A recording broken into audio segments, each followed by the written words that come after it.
A good Woche to everybody, and thank you, Rabbi, and all of those who have been responsible for organizing this evening, Ephraim Berger and the others. It's really a great honor to be able to address this illustrious congregation on this important night of Slichus, the night of the first night of Slichus, just days before Rosh Hashanah, and to be amongst such a choshev olam, such an important gathering of people in this important shul, in this important Jewish and Torah neighborhood of the city of New York is an honor, and I appreciate it very much, as well as the great zchus to be able to share words of Torah with you and words of chizuk about Slichus and about the Shabbos Project. And perhaps a place to begin is the Gemara that touches the heart of every Jew, and that I think deep down in the psyche of why the Shabbos Project is something that has captured so many people's imagination, is the fact that we all know that Gemara, that Ilmale Yisrael Mishamrim Shtei Shabbosos Miyada Yunigalim, that if only Klal Yisrael were to keep 2 Shabbosos, then immediately they would be redeemed. And there are girsas, the Yerushalmi and Midrashim, that say Shabbos Achas, even just 1 Shabbos. That's a shaila, if it's 2 Shabbos or 1 Shabbos. Maybe we can go with the more makil opinion for the Shabbos Project, or maybe next year we can do 2 Shabbos. But it's interesting on that note that a few weeks ago, when 2 interesting comments on that Gemara from Gedolei Yisrael. A few weeks ago, when I was in Eretz Yisrael, I went in to Rav Chaim Kanievsky and to Rav Aaron Leib Steinman to tell them about the Shabbos Project. And both reacted by quoting the words of this Gemara. But Rav Kanievsky, when he quoted it, he said Shabbos Achas. And I said, but the Gemara, the Bavli says Shtei Shabbosos, and he said no, Shabbos Achas. He was very makpid that that's the correct girsa, so we can go with Reb Chaim on that. And when Rav Steinman, so I was asking him, saw him second, and I asked him why Shabbos? Why does Shabbos have this koach of geula, to bring geula to Klal Yisrael? And he said a very profound answer. When I tell you what he said, you may not think it's profound, but I think it is. There's a very important lesson. You know what he said? He said, I don't know. He said, you think that we know everything? We don't know everything. And I think that's a very important thing to hear from a Godel Shabbat Yisrael, that sometimes we don't know. Chazal had Ruach HaKodesh, we have a Torah Sheba'al Peh, and through that Torah Sheba'al Peh, we have a Kabbalah, that Shabbos has the zchus to bring Geula to Klal Yisrael. Why Dafka Shabbos? Okay, we can speculate, but ultimately we don't know. That comes from Hashem. But this Gemara itself needs understanding, because why are Chazal teaching us this Gemara? Why are they teaching us that if Klal Yisrael were to keep 1 Shabbos, that would lead to Geula? And it cannot be that Chazal are telling us this in order that we can find a way to bring Mashiach, because that's not for us to do. In fact, the Telzer Rav, Rabbi Yosef Yehuda Leib Bloch, in the Shurei Das, he points out that there's a great puzzle, because on the one hand, the Gemara says, Ein ben David ba ele bedor shenisyashu mimenu. Except in a generation, the Melech HaMashiach will only come in a generation when that generation has given up hope of the Mashiach coming. And he says, well, how can the Gemara say such a thing? Who can give up hope of Mashiach coming? Right? The Gemara itself says, Gemara in Shabbos, that and other places where the Gemara says that the one of the first questions, amongst the questions that a person is asked when we get to the Beis Din Shilmala after 120 years is Tzipisu Yeshua. Did you long for the redemption? How can it be that on the one hand the Gemara is saying we have a chiyuv to long for the redemption and expect the redemption to arrive? Tzipisu Yeshua, did you expect the redemption to arrive? And yet on the other hand the Gemara is saying that Mashiach ben David will only come when the generation gives up hope. So tells the Rav, he says like this, that the Gemara is saying that the Melech HaMashiach will only come when the generation gives up hope of bringing the Mashiach themselves, but leaves it up to Hashem. And he says a very important klal. He says that it's not our business, it's not our responsibility, and it's not our business. And in fact, it's inappropriate for us to be involved in when and how Mashiach comes. He says that is up to Hashem. And when human beings try to interfere with that process, he says that only brings khurban, it brings destruction. We have to leave that up to Hashem. Our job in this world is to do mitzvahs. Hashem's responsibility is to look after the macro picture of civilization and Jewish destiny and when and how that is resolved. So he says that's the pshat. We have to long and expect Mashiach could come at any time, but give up hope that we are the ones who are going to bring him. So therefore, according to the pshat that tells the Rav, when the Gemara says that if Klal Yisrael were to keep one Shabbos, that would bring the redemption, it cannot be that the Gemara is teaching us that so that we can try and bring the redemption. It's an important point. We don't embark upon the Shabbos Project because somehow we think we're going to force the hand of Mashiach and force the hand of Hashem. Those are matters that belong to Hashem's governance, and we cannot interfere with that. So what were Chazal teaching us when they said that if we would just keep one Shabbos, that would lead to redemption? So I think the pshat must be that what is Geula? Geula is the transformation of the world. When the world is redeemed, it is transformed and changed into something completely different. Even you find it in halacha, that the Chumash itself, when it's talking about redeeming an object that has been sanctified, we use two terms. One is pidyon and the other is geula. Pidyon, redemption. If you've got something that has kedusha on it and you want to, through money, transfer the kedusha, the sanctity of the object, it's either called geula or it's called pidyon. Poider v'goyel. And so what geula is, it's changing the status where something is one thing and then there's a paradigm shift and it becomes something else completely. And therefore, what Chazal are really telling us in this statement is that all mitzvahs have power. We know that. It's a pasuk in Tehillim, Hashem oz lamo yitain, that Hashem gives his nation strength. Midrash says, ozu Torah. Torah is strength. Torah changes this world. All mitzvahs do. But there is one mitzvah that has the koyach, the power to change this world in a more profound and deep way, and that is Shabbos. That ilmala Yisrael mishamrim Shabbos achas, that if Klal Yisrael were just to keep one Shabbos, miyada yunigalim, they would be redeemed, they would be transformed and uplifted and changed from that Shabbos experience.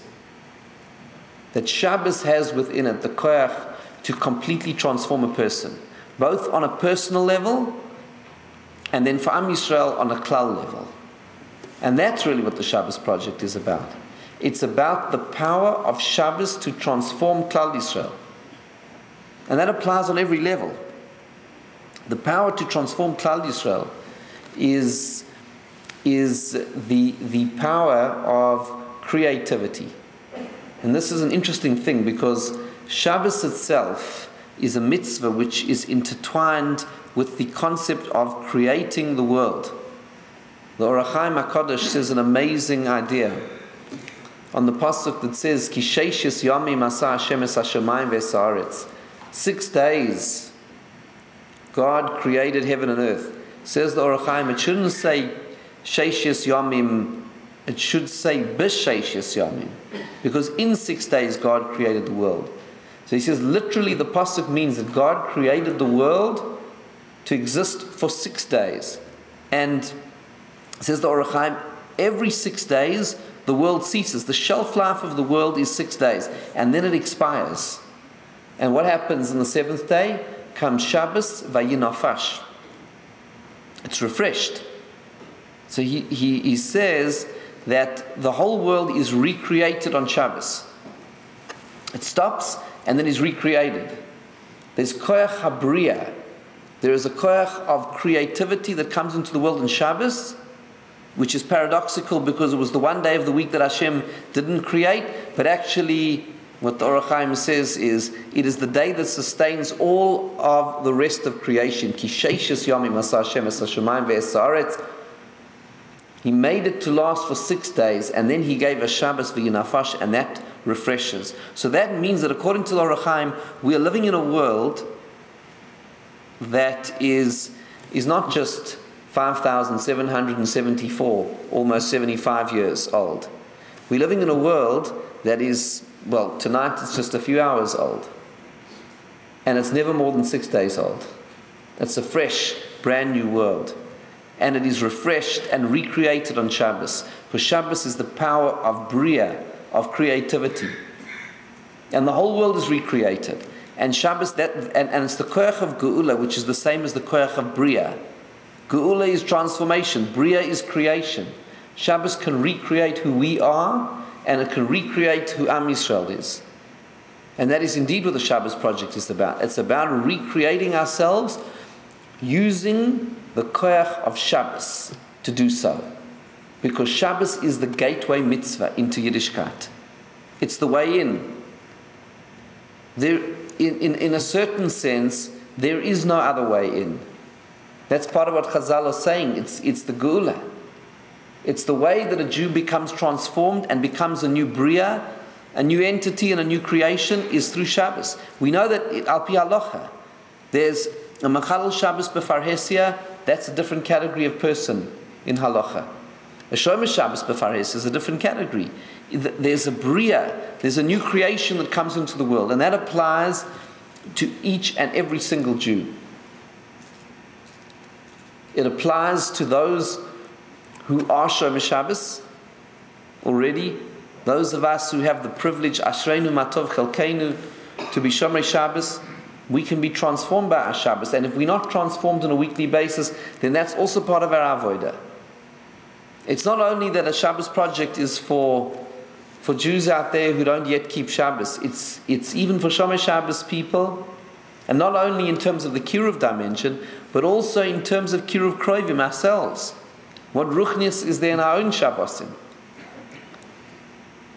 That the words of the Chafetz Chaim, which is such a starke Musa, such a strong rebuke to all of us. Chafetz Chaim says that a person says before Hashem that we have to earn a parnasa, so we can't be learning all the time. And a person's busy with their parnasa during the week. Of course, a person has to learn Torah each and every single day, but there are many hours in the day that a person is busy with their parnasa. Then says the Chafetz Chaim, but if that's a true and emes taina, then what about Shabbos? He says, what about Shabbos? If a person uses the spare time on Shabbos to sit and learn Torah, then I can say, well, during the week, that I'm not is because of the burdens of Parnasa. But if even on Shabbos they're not learning, so then it just shows that during the week it's got nothing to do with Parnasa. It just means that they're not learning. Shabbos has to be a day that is filled with Ruchnius. The Gashmius is there, and that's a beautiful part of it. But it has to be filled with Ruchnius, where it's filled with Kedusha. And it's a day where we, Vayinafash, where we are refreshing ourselves, not only physically and emotionally, but spiritually as well. That's the whole idea of a Neshama Yisera. The extra Neshama is what? That is what it is. The extra Neshama means that Shabbos has an extra Neshama. And that we should be a Panim Chadashas Ba'ulekan. The halacha that as everybody knows, for Sheva Brachos, you don't need a new person on a Shabbos. Because the Shabbos is the Panim Chadashas. We become that new person. Rav Yitzchak Hutner has a very important article on what it means, Panim Chadashas Ba'ulekan, where he says that on Shabbos, the 10 statements, the Asar Ma'amaros with which the world was created, give way to the Aseres HaDibros, because he says there were two parts of creation. There's the physical part of creation, which is symbolized by the 10 statements that God created the world, and the spiritual part, which is the Aseres HaDibros. They're both 10 statements. But the problem is the laws of the physical universe are so dominant that the neshama doesn't shine through. But on Shabbos, then the creativity of the physical world recedes. The Lamed Tes Malach is representing the creativity in the physical world. The noise is silenced, and then the neshama can come through, and a person is transformed. Panim chadashos ba'olakan. It's a transformation. It's a bria. It's a geula. Even for people who are Shomei Shabbos, and certainly for those who are not yet. And it is that koyach hageula, that power of redemption, that I believe has touched people. You know that when we did the Shabbos Project in South Africa last year, when it was first announced, there were so many people who were skeptical. I recall talking about it in one of the largest shuls in Johannesburg, and one of the senior gaboim at that meeting stood up, and he said, not only will this not work, that's the good news, that it won't work, but it's actually going to do harm. You'd think, now, you know, who can fight with Shabbos? I mean, it must be something everybody can agree. No, he says it's not going to work, and it's going to do harm, because he says you don't understand. The Jews in South Africa belong to Orthodox synagogues. That's the standard. But people drive to shul. On Kol Nidrei, on a Kol Nidrei night, you can have a traffic jam on the way out of shul. Rahmana litzlan. So he said, we have an unwritten contract. The unwritten contract is this: you'll come to Orthodox synagogues, and we're not going to bother you with making you feel too bad about it, about driving there. If you tell people, start talking about Shabbos, you're going to push them away. So he says, not only will it not work, but it's actually going to do harm. And you know what happened in the end? In the end, the shuls were full like Kol Nidrei night, and the parking lots were empty. That's what happened, because there's a neshama. There's a Yiddish neshama, and it comes in contact with Shabbos, and there's a geula. There's a transformation and a redemption that happens with it. And you know, you see it in funny things. One of the most prestigious golf courses in all of South Africa is the Houghton Golf Club. And the golf caddies of the Houghton Golf Club, I heard from the Chavre Islach, people were saying, they were complaining that they lost their parnasa Shabbos morning because all of their regular clients didn't come. And there were hairdressing salons that closed because their regular Saturday morning clients didn't come. And their bridge tournaments that take place in Johannesburg, and I didn't even know that there were such things, and they record the number of games and the scores, and somebody told me that over that weekend the number of games dropped by more than 50%, even though of course there are a lot of non-Jews who participate in that as well, but a very high percentage of Jews. And it deeply, deeply impacted people, and deeply, deeply impacted the Kehillah, and the reverberations went all around the world.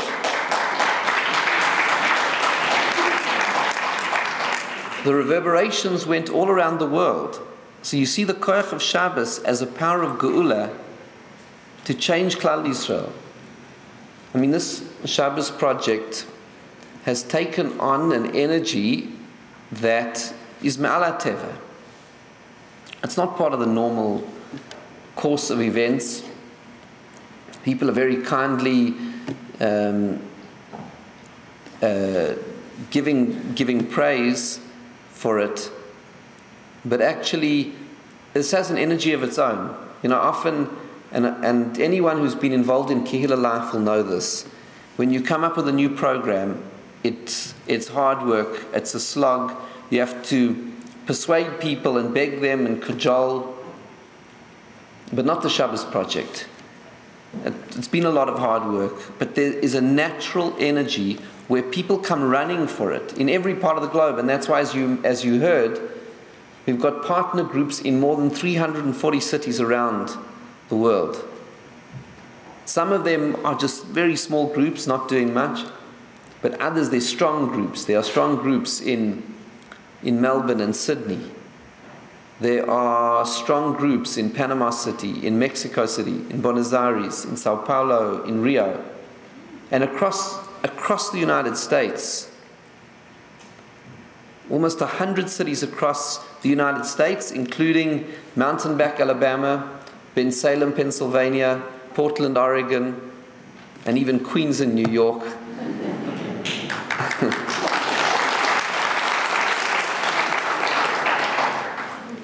Catching on everywhere. And that is part of a revolution for Klal Yisrael. That is part of the Geula of Klal Yisrael, that sense of connection with Shabbos. And all of us, in that revolution, have a responsibility, a heavy responsibility, which is, it says that those of us who have the privilege, Ashreinu Matov Chelkeinu, to know what Shabbos is and what the gift of Shabbos is. And we know that it's a gift. And that's why it's actually compelling. It's a compelling thing to offer to a secular person that cannot get these gifts anywhere else. Can't get them. Which is why I believe that's the pshat in the Gemara in Beitza, where Chazal say that Shabbos is a matana. I believe it's the only place in the writings of Chazal where they describe a particular mitzvah to be a matana, because it's a gift. We know what a wonderful gift is Shabbos. There's a beautiful passage in the Pele Yoetz where in his section on Simcha, as you know, the Pele Yoetz was one of the great Sfardish Gedolim, and he wrote a compendium of different ideas in Torah in alphabetical order. It's a beautiful sefer. And in his section on Simcha, he gives an example of how a person can achieve Simcha Shel Mitzvah, and he talks about it in the context of Shabbos, and he says it's like a king that comes to you and says, I want you to have a wonderful time. Wear good clothes, eat good food, be with family and friends, and have a wonderful time, and for all of that, I'm going to reward you. That's what Hashem says. He says, come have a wonderful time on Shabbos, and then I'm going to give you a reward in heaven for what you've done. He says, come cheich matok. How sweet is that for the palate? It's so sweet and so kind of Hashem. Shabbos is a matana, it's a gift. It's the greatest gift, and we have a chiyuv to share that gift with each and every single person. And the way that we share that gift, there are different ways. One way is by inviting people, as has been mentioned, to invite people over and to make them guests in your home, or to invite them to participate in the wonderful dinners and all of the celebrations that are being prepared here in Queens and other places. But there's also another way, and it's not either or, it's both. And that is to reach out to secular Jews and say to them, why don't you try and keep Shabbos in your own home? And we'll show you how. We'll help you. It's not impossible. We've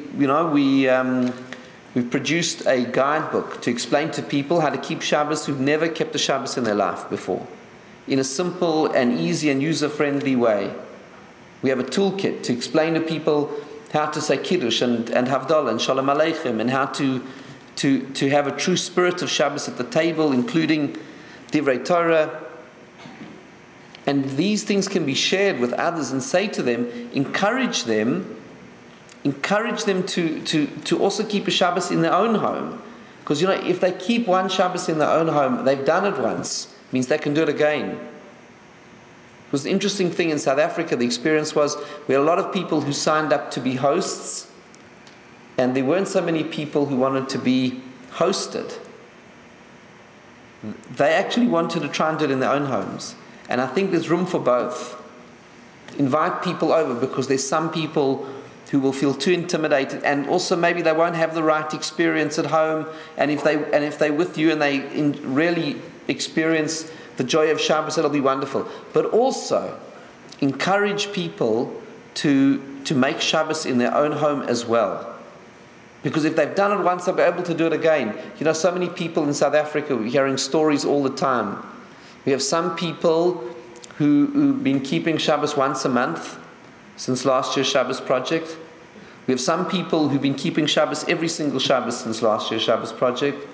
We have some people, I was talking to somebody the other day, and they had such a wonderful time. They got young children, 4 beautiful young children, and they decided that whenever there's a birthday in the family, they're going to keep Shabbos that week. It's a matana, right? It's a gift. So that means 6 times Shabbos in the year. And so, but once people have done it for themselves once, and this, the real chidush of the Shabbos Project is to believe that people can do it. To really believe, ki lo me'aver hayam, that we saw in the parsha today. To really believe and to really have faith in Klal Yisrael, and to have faith in Hashem, and to have faith in His mitzvahs. Do you know how many people have said over the last number of months, this is just, it's too aggressive. You can't be asking people to do the whole Shabbos, maybe just Friday night, maybe just a dinner. What they don't understand is that the Shabbos Project is successful not in spite of the fact that we're asking so much from people, but because we are. Because it's a challenge, because it's a compliment, because why must we make decisions for other Jews? Let's give them the information, let them make their own decisions. Why must we censor it out? And because the koyach of Shabbos is when it's the real thing. A Friday night dinner without Shmiras Shabbos is nothing. It's nice, but it's not Shabbos. It's a dinner, but it's not Shabbos. If we want people to taste the beauty and the magnificence of Shabbos, we must give them the real mitzvah in its full kedusha, and the more undiluted it is, the more powerful and the more inspiring it is. That is the power of it. And so all of us have a chiyuv. We're about to start slichus, and we're leading into the days up to Rosh Hashanah. Each one of us has a chiyuv to come before Hashem and do din v'cheshbon on our own mitzvahs and aveiros in a personal level, but also each one of us has to ask ourselves this Rosh Hashanah, and indeed every Rosh Hashanah, what are we going to do for Klal Yisrael this year? Not what are we going to just do for ourselves. What are we going to do for Am Yisrael, for Hashem's people, for Hashem's children? Like Rabbi Yisrael Salanta said, he said, that when we take from this world, we have to give account for whatever we take from this world. And we pay for it in some way or another. Unless, he says, we're doing it for Hashem. He said, the analogy that he gives of a person's on a business trip. If you're on a business trip and you incur expenses, your travel and accommodation, you don't pay for that yourself. Even if you enjoyed the travel and the accommodation, that's for the business, because you're on business. So he says, so too, if we're here on the business of Hashem, then all of the expenses are His. And we don't have to give an answer for those. And each and every single one of us has to be on the business of Hashem. This is not only the obligation of Harbasas Torah to spread Torah and to do kiruv, is not just the responsibility of the professional rabbinate. It is the responsibility of each and every single Jew. You know that one of the greatest stories of kiruv was from the father of Shmuel Hanavi, Samuel the prophet. His father, you know what he brought back to Am Yisrael? The mitzvah of Aliyah L'Regel. The Midrash says that people were not going up to Yerushalayim on the Shalosh Regalim, and he wanted to revive that mitzvah, so he went traveling with a caravan city to city, and people are saying, where are you going? And he said, I'm going up to Yerushalayim, and you must come and join me. There's a wonderful mitzvah that's being done here. And slowly but surely, it says year after year, more and more people joined him till he brought back the mitzvah of Aliyah L'Regel. And if we all work together, we can bring back the mitzvah of Shabbos to Am Yisrael. Because if we look at the Jewish people today, that is the greatest failing of Am Yisrael today, and the greatest opportunity is to bring Shabbos back to Am Yisrael. And that is our chiyuv. And so I wanted to say to all of you to forward out the videos, the one that was published 6 months ago, the one that was published just a few days ago. Send that. Each and every single person in this room knows many secular people. Reach out. If every single Shomer Shabbos Jew will find one other Jew to keep Shabbos, whether it's they're your guest or whether they're at home, long as they keep Shabbos, doesn't matter where and what's the best for them. Do you know what that amounts to? That's a revolution. So send out those videos. Sign up as partners. Go on to the Shabbos Project website, the shabbosproject.org. Sign up as partners to participate in this. And this is part of our chiyuv. And so when we come before Hashem on Rosh Hashanah, the greatest schus that we can all have is the schus of doing something for Am Yisrael. Because then we're not alone. We don't have to stand before Hashem with just our own merits. We come before Hashem with the schus avos, with the schus of Am Yisrael. And so what we ask of every single person at this time, as we prepare for Rosh Hashanah, and in these last days of Slichus in preparation for Rosh Hashanah, and then the Aseres Yomei Tshuva and Yom Kippur, let us all come before Hashem to improve our own personal mitzvahs, and at the same time to ask ourselves, what are we going to do for Am Yisrael this year? And one place to start, let's start with the Shabbos Project. Please God that it should lead to other things, but for this year, let us make that a Kabbalah that we can go out and spread the word, and spread to all of those Shomer Shabbos Jews, our friends, to tell them, go out and reach out to people. And together we can bring Geula to Am Yisrael. And together we can create a revolution in Am Yisrael. The Mashiach, we're going to leave that to Hashem. And we daven that even before Parshas Noach, the Mashiach comes, and there'll certainly be a great Shabbos Project. And if not, we'll still make a great Shabbos Project, and we'll leave the coming of Mashiach to the hands of Hashem. We daven to Hashem that final Geula, the real Geula, should come speedily in our days, and that we should all have a Ksiva v'Chasima Tova and a Shana Tova Mesukah, a good year and a sweet year. God bless you and thank you.